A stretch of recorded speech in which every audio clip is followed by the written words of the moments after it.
We're into the second quarter of 2022 and Samsung has already launched a bunch of smartphones ranging from budget to the flagship category. Some of the 2022 refreshes so far have been fairly impressive, like the Galaxy A53 and even the Galaxy A33 to some extent. But you could probably just tell by looking at the specs that the Galaxy A23 that I have with me is not a good phone for the price. At 32,000 rupees here in Nepal or 19,500 rupees in India for the 128GB variant, this is easily one of the most overpriced phones in its price bracket right now. I mean, there are so many better alternatives available that I find it to be an entirely unnecessary product. Even Samsung's own Galaxy F23 5G looks like a much superior phone while being a couple of bucks cheaper. The one aspect where the A23 might seem like the better of the two, at least on paper, is the cameras. But when we compared the camera system of these two phones, we found that the F23 delivers better results in most cases. Starting with the normal daytime shots, the F23 captures sharper images with much better color processing in almost every instance. Be it HDR optimization, contrast levels, or white balance, the F23 does it better. It's the same with ultra-wide angle shots as well. In portraits, I am more fond of how the F23 handles background bokeh too. Skin tone looks a bit washed out from the Galaxy A23 with a hint of reddish tint, whereas the F23's slightly warmer color does look somewhat better. But when it comes to selfies, there is no clear winner between the phones. Sometimes the A23 takes better selfies with nicer skin tone, while the F23 captures more pleasant images with better sharpness and dynamic range in some cases. Then again, Galaxy A23's OIS does come in handy under low light conditions. As you can see, the phone captures sharper nighttime images with noticeably less noise in most cases. When turning on night mode, the F23 turns up exposure to some degree, but they're relatively grainier in comparison.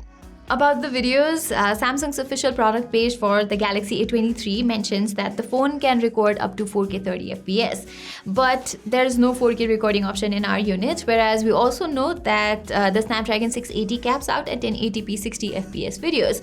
So it's most likely a typo on Samsung's part, or maybe 4K recording is arriving with a future update. I cannot tell exactly. As of now, the A23 cannot record beyond 1080p 30fps, where the video comes off too wobbly compared to the Galaxy F23. Next up, the Galaxy A23 disappoints in the display department as well. While last year's Galaxy A22 4G featured a 90Hz Super AMOLED screen, this one has a 90Hz TFT LCD panel for some reason. Yes, Samsung has bumped the resolution from HD to Full HD this time, but that's nothing. Other brands have been offering a 120Hz Full HD Super AMOLED display in this price category since last year. And as expected, the Galaxy A23 screen looks as dull as you'd expect. Its narrower color gamut means contents don't look nearly as vibrant or lively as they would on an OLED panel. Plus, the way Samsung's blue light filter is implemented on this phone looks pretty unnatural, especially under dark mode. We have thoroughly struggled with outdoor visibility on this thing as well, since it simply cannot get bright enough under harsh lighting conditions. Another thing, its viewing angle is not the widest either, and the A33 easily has one of the worst cases of grayscale inversion I've come across in a smartphone recently. It's like it has a pre-applied privacy screen protector, but one that does not really work. Samsung has, however, optimized the adaptive 90Hz refresh rate on the A23 quite aggressively well, and it's Wideband L1 certified too, which means you can enjoy HD streaming on Netflix and Amazon Prime without any trouble. Adding to the media consumption experience is a single down-firing speaker. While it can get fairly loud enough, a mono speaker for a phone of this price is clearly not right. As a result, listening to anything with a wide soundstage is not an enjoyable experience here, and it also sounds a bit shrill and distorted at full volumes.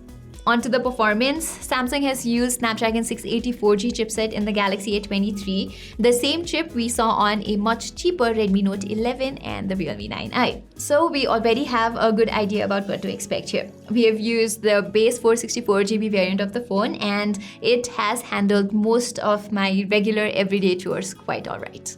It's just that 4 GB of RAM is not enough to deliver efficient multitasking on full-fledged OneUI 4.1 that it's running on, so you will encounter a few stutters here and there. Based on Android 12, this Android skin is an absolute delight to use though, from its excellent optimization to all available customization options. The software side of things is pretty solid on the Galaxy A23. And Samsung has promised 2 years of Android and 4 years of security updates for this phone, which is still commendable if you ask me. As for gaming, the Galaxy A23 maxes out at just smooth graphics and high frame rates on PUBG Mobile. Under this, the phone manages a fairly stable 30 FPS with minor frame drops every now and then. You can push it to balanced graphics and medium frame rates, but the overall gameplay is noticeably worse under these settings. Likewise, Call of Duty Mobile maxes out at low graphics and high frame rates, where the A23 swings between 40 to 50 FPS in general, but the game dips to as low as 28 FPS sometimes. I noticed the phone getting mildly warm next to the camera module after 6 to 8 minutes into the game as well. But relatively less demanding games like Mobile Legends give a pretty smooth 60 FPS gameplay alongside cooler temperatures though. Samsung has also optimized the Galaxy A23 to run high FPS games like Mech Arena and Injustice 2. But because of such an under-powerful processor, the phone does not hit the 90 FPS mark in either game and hovers around 60 to 70 FPS instead. Moving on, Samsung has tried to emulate a premium design on the Galaxy A23. Everything from its camera module to the color options is similar to the rest of the A series phones this year. Unlike the more expensive A series phone, which has this matte back and matte frames, the A23 has glossy all over. There's no IP certification of any sort too, and its SIM tray also stays without a protective rubber gasket. Still in all, the phone is pretty well built with the right amount of heft. The weight distribution could have been more even, but that was not a very big deal to me. For biometrics, there's a fingerprint reader mounted onto the power button on the side, which is admirably fast enough. Finally, the battery life on this thing is great. Samsung says that this is a 2-day battery phone, and that's 100% true. Under medium to heavy usage consisting of browsing social media apps, gaming, and even running some power-hungry benchmarks, we were getting 7 to 8 hours of screen on time on average. Just take a look at this PC Mark's battery endurance benchmark. On the other hand, this phone supports up to 25-watt fast charging, although you only get a 15-watt power brick inside the box, which comes with a Type-A port. And if you want to use the 25-watt charger, you will need to buy a 25-watt brick as well as a Type-C to Type-C data cable, because Samsung has shipped a Type-A to Type-C cable here. Okay, let's wrap up this review. Like I spoiled it at the very beginning, the Galaxy A23 is a travesty.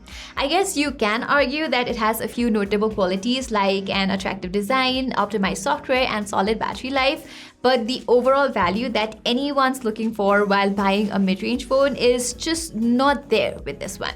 So if you want a well-rounded phone in general, then the Poco X4 Pro and the Galaxy F23 that we recently reviewed are a couple of terrific choices. Want a stock Android experience? There's the Moto G71. Looking for the most powerful phone for the price? Check out the Realme 9 SE. So what I'm trying to say is there are simply so many better options out there for everyone, and until and unless you get some really heavy discount on the Galaxy A23, you should definitely stay far away from it. So guys, that was all for our full review of the Samsung Galaxy A23. What do you think about the phone? Do let us know in the comments below, and follow us for more tech-related contents like this one. Till then, I'm Pratima Adhikari, and thank you so much for watching.